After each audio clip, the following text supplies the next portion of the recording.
Disclaimer, the comments made in this video are intended for entertainment purposes only and are not intended to offend anyone. Confidence is a powerful thing until it runs into a question it cannot answer. Today's clips feature woke liberals stepping into debates convinced they already won. Then the follow-up lands, the tone shifts, and suddenly the energy in the room changes fast. First, we've got a studio showdown where calm, monotone confidence squares up against animated woke logic, and the word normal suddenly turns into a philosophical obstacle course. The Bible is definitely against gay people or gay marriage? Which one? I don't know. It says that homosexuality is abnormal. And I mean, common sense, you don't even need the Bible to tell you that. Okay. You know, you have two guys going at it from behind, you know something's wrong, right? Well, I suppose it depends on your perspective, isn't it? I mean, Okay, you don't think anything, so. you don't think anything wrong with that? Yeah, I think it happens in nature all the time. It happens with penguins, it happens with guys, it happens with women. Who cares? So you think that it's normal that two guys go at it from behind? It depends on your definition of normal. It happens in the normal world, so absolutely, yes. You think that's normal? I think it's perfectly normal. Would you ever do that? I wouldn't, but that doesn't mean if it's not normal. If it's normal, why would you do it? Because it's not my thing, Jesse. Because it's not normal. Jesse sits there like a human paperweight, repeating one simple point, while Cenk launches into nature lectures about penguins and personal preference. The moment he says it is normal, but not my thing, the trap snaps shut. Turns out redefining words only works until someone asks you to use them consistently.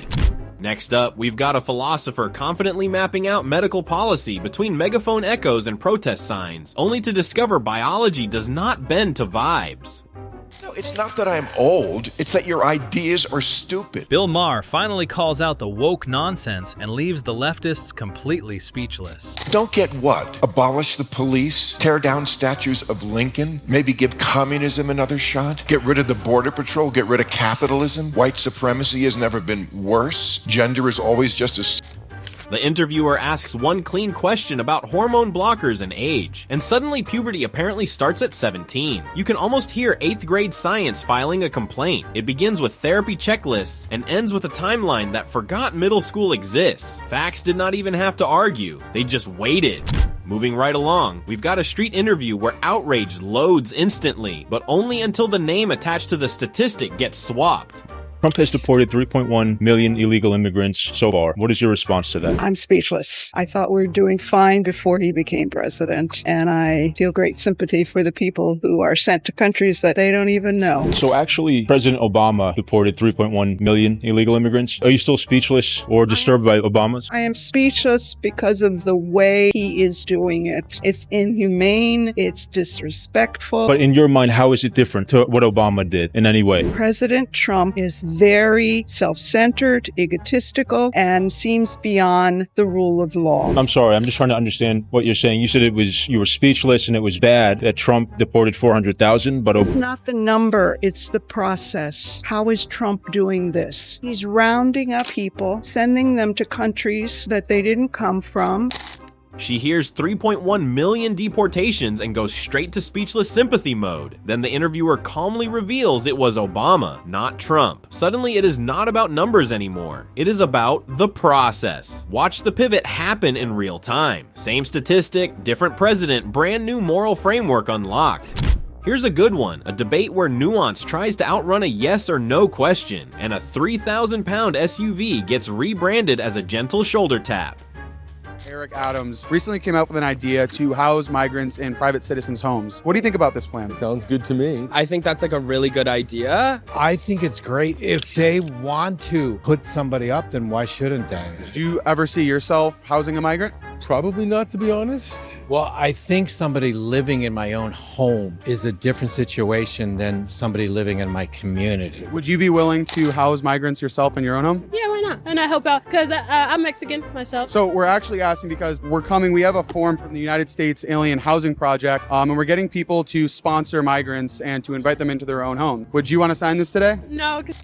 Michael keeps asking the same thing while Harry searches for escape routes in frame-by-frame analysis. Then comes the word bumped, like we are talking about grocery carts, not vehicles. The moment he compares a finger tap to an SUV, the argument folds itself. Physics does not care about semantics. Now check this out, a sidewalk protest where resist sounds powerful until basic follow-up questions start asking for actual statutes, and suddenly the energy shifts. What are you resisting? I'm resisting all the many illegal, unconstitutional actions of an administration. You say that maybe ICE is acting unconstitutionally. So if you could tell me the laws in which ICE is operating under that are not legal, so what laws are they breaking? In many cases, they do not show a legal warrant for the activities that they're performing. Yeah. Under Title 8, there's actually a section about warrants. Title 8 outlines everything that ICE is allowed to do, and Title 8 has been around since before ICE was created in 2003. Everything they're doing, I've seen, is in accordance. They don't have to have warrants to execute a civil... I would rather exit this conversation because I feel very much that you're an advocate for ICE. And why is it wrong to talk to somebody who might disagree? You know, you're a teacher and you say public education. That's part of public education systems. That makes no sense. I'll leave her alone, though. She confidently declares ICE is unconstitutional, then gets asked which laws are being broken. Enter Title 8, stage left. The moment legal code replaces slogans, the conversation hits eject. When I would rather exit becomes the closing argument, you know the talking points just clocked out early. Take a look at this, a late night car ride where generational confusion meets modern pronoun politics. What's going on with this country in general nowadays? Does that mean like your generation? Seriously. Come on. And these pronouns. What the with the pronouns? He, she, him, they, the, boom, bang, bop, bang, cool. You know what my pronoun is? Guess. Time's up. It, as in it, can't take this anymore. Sylvester starts with a simple question about the country, then spirals into a rapid-fire pronoun remix. By the time he declares his pronoun is it, you can feel the cultural whiplash. Sometimes exhaustion says more than a policy paper ever could. Coming up, we've got a sidewalk symphony of resistance, where the vibes are strong, the signs are bold, and the details are apparently optional. Give me a little resistance tune there. What would be the tune you'd play with this if you're fighting and resisting? All right. So what are you protesting? We are just protesting against the current state of the U.S. in regards to the administration, immigration, ICE no longer just going after immigrants, but going after U.S. American citizens. Are they? Yes, they are. I loved your sign, ma'am. I really loved it. Did you make this? I have to say it was given to me by the people who organized this. I didn't make a sign. But that's very interesting. Inhumane, cruel, and evil. Do you believe that about ICE? I do, yes. Why do you say ICE is inhumane, cruel, and evil? Breaking the law and taking people who legally are here and making their lives miserable. It starts with a cheerful protest tune, then pivots to claims that ICE is targeting American citizens. When asked for specifics, confidence stays high, but evidence stays on vacation. One sign says inhumane, cruel, and evil, yet the explanation never leaves the slogan stage. Up next is a campus convo where confidence is high, definitions are flexible, and biology is treated like an optional elective. Earlier this week, the Department of Education ordered that the University of Pennsylvania has to remove all biological males who identify as women from female sports. What's your reaction to that news? It sounds weird. Very weird. Like wrong? Yeah. How so? I mean, if someone identifies as a woman or a man, then, let them do it. And I mean, like, if they're in this process, like, for a while, I feel like they're already a woman. So, yes, they should compete in women's sports, for sure. There have been many documented instances of women getting injured as a result of having to compete with biological men who identify as women. Does that change your opinion at all? Not really. I mean, it's just women fighting against other women. If someone got injured, I think, like, the system, like, has to, like, figure out a way to do it. But, like, removing those women, like, from these sports are not the answer, like, in my opinion. You don't think so? It doesn't matter the size of the man or the size of the man who identifies as a woman? Okay, that's enough. I know what you're doing here. So. You done? Yeah. They start strong with let them do it energy and declare it as just women versus women. Then injuries get mentioned and suddenly the system needs to figure it out. When size differences enter the chat, so does the exit strategy. Nothing says airtight logic like laughing your way off camera mid-question. Here comes a stand-up moment where a women's march meets crowd work. You think that we disagree on a lot, sweetheart? Like what? Like what? Really? I went to one of them women's marches and we had a lot in common. I saw those girls screaming, "Free the nipple!"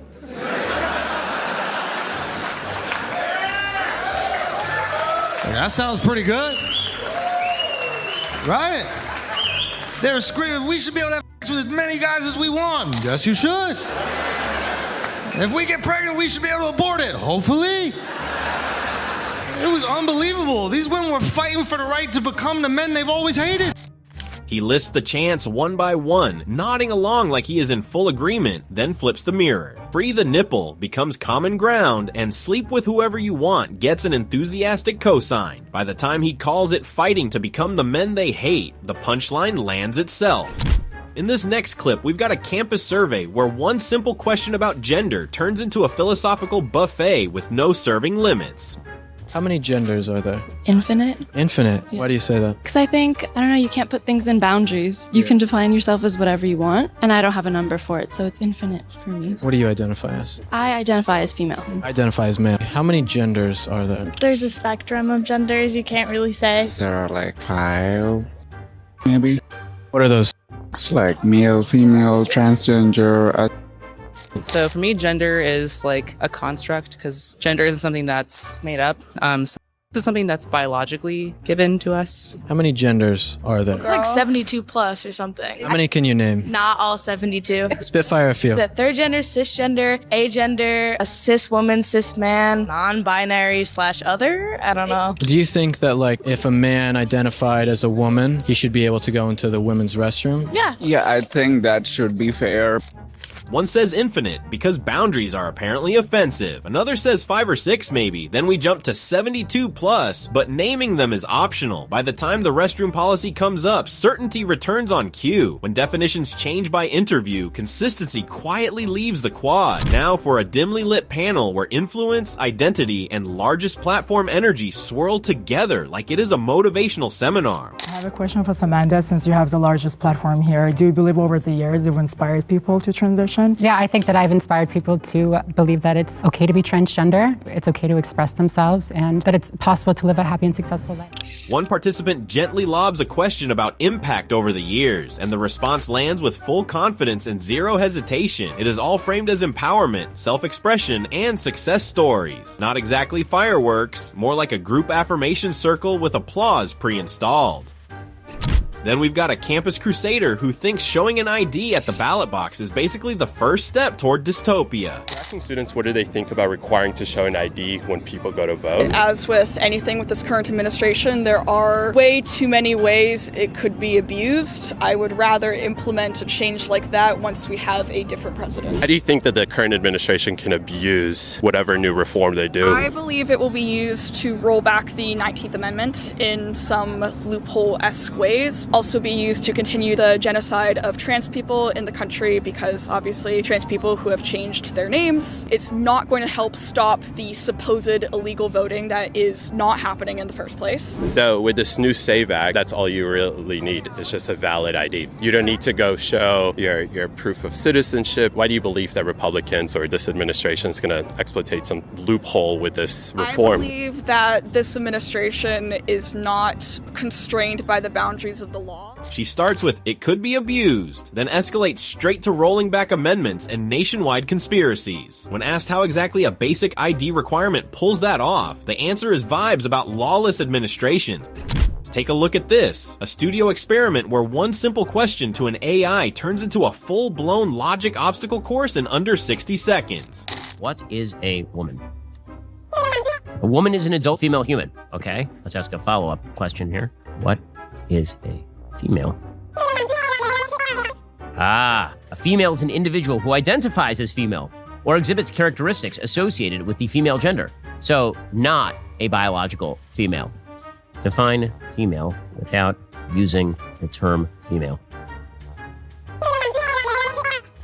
A female is an individual who is biologically or socially identified as having feminine characteristics. So, can a male be a female? Yes, a male can identify as a female and exhibit feminine characteristics. So it took us all that way just to get to the simple conclusion that a male can be a female, which is the most nonsensical, illogical nonsense you've ever heard in your entire life. These are literally mutually exclusive categories. They're saying a male can be a female. That's not logically possible. It's like saying a bird can be a dog. He types, what is a woman? And gets a clean answer. Then comes, what is a female? And suddenly we are swimming in circular definitions about identifying as identifying. By the time the AI says a male can be a female, the debate is over. Moving to the next, we've got a panel showdown where Bill Maher unloads a rapid-fire list of progressive greatest hits. Don't get what? Abolish the police? Tear down statues of Lincoln? Maybe give communism another shot? Get rid of the border patrol? Get rid of capitalism? White supremacy has never been worse? Gender is always just a social construct? It's okay to have in the women's swimming pool in women's prisons? Okay, no, it's not that I'm old. It's that your ideas are stupid. And there it is. When slogans start sounding like a demolition checklist, even longtime liberals hit the brakes. You can chant progress all day, but if the ideas unravel under basic scrutiny, the crowd gets quiet fast. Sometimes being called old is just code for I don't have a comeback. Coming up, we've got a feel-good policy idea that sounds fantastic right up until a clipboard shows up with a sign here line. Eric Adams recently came up with an idea to house migrants in private citizens' homes. What do you think about this plan? Sounds good to me. I think that's like a really good idea. I think it's great. If they want to put somebody up, then why shouldn't they? Do you ever see yourself housing a migrant? Probably not, to be honest. Well, I think somebody living in my own home is a different situation than somebody living in my community. Would you be willing to house migrants yourself in your own home? Yeah, why not? And I help out because I'm Mexican myself. So we're actually asking because we have a form from the United States Alien Housing Project, and we're getting people to sponsor migrants and to invite them into their own home. Would you want to sign this today? No, because I live with my parents. You think you could ask your parents? I don't know. I don't know how they'd go about this. Would you be willing to sign this today and invite a migrant into your home? No. I can't do that. I literally live in a 2-bedroom with 3 people. Take me in. Everyone loves housing migrants in theory. Great idea. Sounds good. Applause all around. Then the question shifts to your house, and suddenly it is about space, parents, and complicated situations. Community compassion is trending. Personal spare bedrooms are not. Turns out generosity hits different when the address is yours. Here's a good one, a relationship debate where Valentine's Day gets rebranded from a couple of celebration to a historical payback tour. Why is Valentine's Day and also weddings typically more about pleasing the woman than celebrating the couple? Because historically, women's lives have been to please men, to do everything for men. And I think it's a little bit of time for them to pay back. And women bring so much to the relationship that I feel like Valentine's Day has become like her appreciation day. Appreciate her. But, that's not to say that I see women out there that are spoiling their boyfriends, spoiling their husbands as well. Whether it's buying them literally a new BMW, or if it's putting together a little goodie bag of self-care. She explains that women spent centuries pleasing men, so now it is appreciation season. Fair enough, until the examples jump from goodie bag to new BMW. Suddenly, romance sounds like a reimbursement program. It starts as social commentary and ends as luxury wish list energy with a bow on top. Moving right along, we've got a campus ethics lesson where outrage loads instantly, just waiting for the right presidential name to attach to it. In the news, it's come out that Trump's net worth has actually increased by 30 times more than it was before he entered office. Do you see that as a problem? I definitely do. I don't think that an executive office should be used for personal business gains. Trump's using a lot of his businesses in Saudi Arabia and other countries to increase his profits as president. I mean, that's a huge problem because once you're president, you have a lot of powers and you can take advantage of that stuff. Well, yeah, he's supposed to serve the country, not profit off it, so it doesn't make sense. I just think it's unethical for a president to be able to actually gain so much from his office and not do much for his country. What if I told you that it was actually President Barack Obama whose net worth has increased 30-fold and that President Trump is actually giving away his presidential salary? Does that change anything? Not really, yeah? But I think Obama doing it too is even only one. They hear that a president multiplied his net worth and immediately call it unethical, corrupt, and a betrayal of public service. Then comes the reveal. Same number, different name. Watch the mental recalibration happen in real time. Principles sound rock solid until the headline swaps logos. Take a look at this, a panel discussion where party history gets dragged into the spotlight and nobody looks entirely comfortable about it. When I was young, I used to jump for joy and say, oh yeah, Obama, black president, that's so amazing, he's the same color as me. But when I started to do more research, one of the biggest things I was confused about is, why is he a Democrat? What is a Democrat? I did more research about the Democrat Party, and sure, you guys are gonna pop off about the head saying, oh, there's a party switch in the Southern strategy and all these things. Which is true. Which you may say is true. I don't believe it is true at all. I understand, you may think I'm wrong. You are. However, one of the biggest questions I had was, why is Obama in the same party as the people that started the KKK, the same people that voted against the Civil Rights Act, the same people that are on the news talking about how black people aren't able to accomplish anything and need to be on welfare and need to be promoted with affirmative action and things of that nature?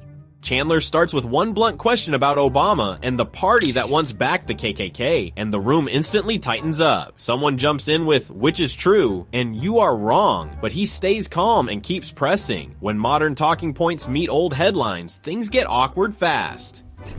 Here's a good one, a nursery rhyme remix where pronouns multiply mid-verse and the clap your hands part turns into a full identity seminar. If you're non-binary and you know it, clap your hands.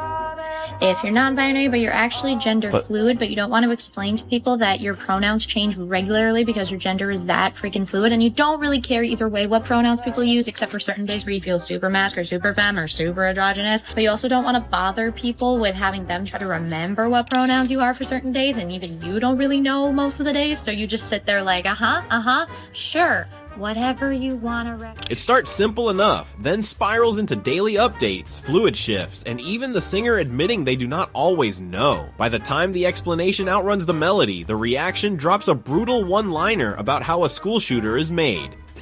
Now check this out, a Pride Street interview where simple questions turn into confident answers, sharp opinions, and one very theatrical message aimed at other trans people. Do you think it's okay for 12-year-olds to be exposed to pride? Yeah, absolutely. Yeah, I mean, sure. I mean, I was a kid once, and having this and the resources would have definitely helped me avoid some of the problems that I saw in my... To all the other trans people out there, I will come out from under your bed, steal your gender, and break your window and jump out. Goodbye. I hope you have a nice life. What do you think is so misunderstood about the LGBTQ community? Consensual relationships between adults and exploration of gender are not child grooming. We don't care about anybody else, really. If you were to have like a 10-year-old kid, would you bring them with you to a pride parade? Absolutely. Who's the number one enemy of the LGBTQ community? Religious group, Muslim, Christians, all of that. They still love God. They still, are in their religion, but it rejects them so bad. Do what you want to do and also explore the options. Kids at Pride, absolutely. Biggest enemy? Religion. Then comes a dramatic bit about stealing someone's gender from under the bed, delivered like a surreal warning shot. Whether it is satire or criticism, the tone is intense enough to steal the spotlight. Sometimes the rhetoric outpaces the point entirely. In the end, strong ideas withstand pressure. Weak ones do not. These clips show how quickly the difference becomes obvious. Like, share, and subscribe if you enjoy watching debates tested in real time. We will see you next time.